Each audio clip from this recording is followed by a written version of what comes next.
Richard Berthelsen joins me now, CTV's royal commentator. Richard, good to see you.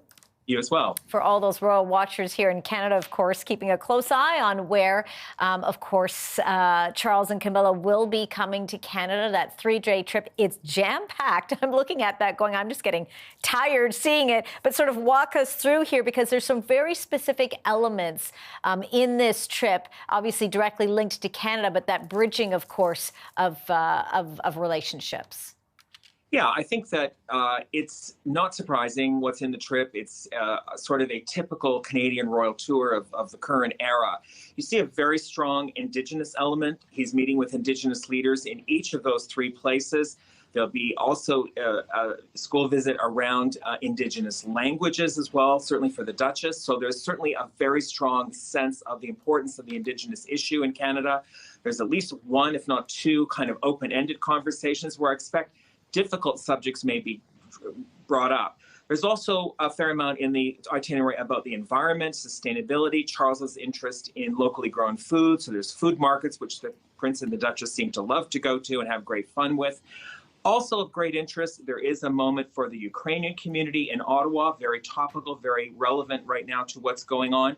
And you see the usual military aspects of the ceremony, the War Memorial, an event with the Royal Canadian Mounted Police, which will also be very colorful, and also with the Northern Rangers in the Northwest Territories. So very, very site-specific, very relevant, very topical issues being covered on a very short visit, which probably has about, I would say, close to 30 or more engagements in 3 days. Yeah, indeed. And part of those engagements, I understand they'll also be meeting with members and organizations from the Ukrainian community as well.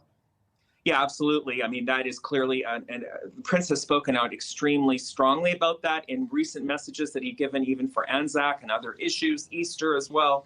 And of course, it's a priority for the Canadian government. And let's remember, they're here at the invitation of the Canadian government to do things that are relevant for Canadians. Exactly. And sort of that, reigniting that relationship. If I can ask you quickly about a survey that finds more than half of Canadians want to abolish the monarchy. We're certainly seeing that breaking of ties over the last year or so with the monarchy. What are your thoughts there? This trip could, perhaps be pivotal in that respect as well? Well, I think let's face it. I mean, the Prince has not been in Canada in 5 years. Yeah. At least 2 or 3 years of that is because of COVID. He usually is here every 2 to 3 years. There haven't been any royal tours, a lot of royal engagement with Canada, thanks to the pandemic, aside from major events going on in London and addresses by the Queen. We've had an issue with the Governor General. All of these things, I think, in addition to some of the conduct of members of the royal family, the situation with Prince Harry, these have all taken a great toll on the institution. This tour is not really about that. It is about Charles doing things in Canada that the government has asked him to do, with a Platinum Jubilee focus on it. Queen is obviously not able to come.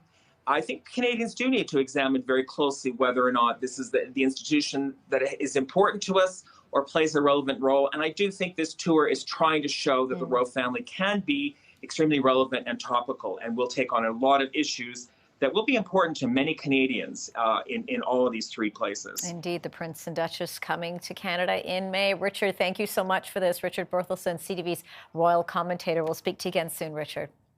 Thank you, Angie. You're welcome.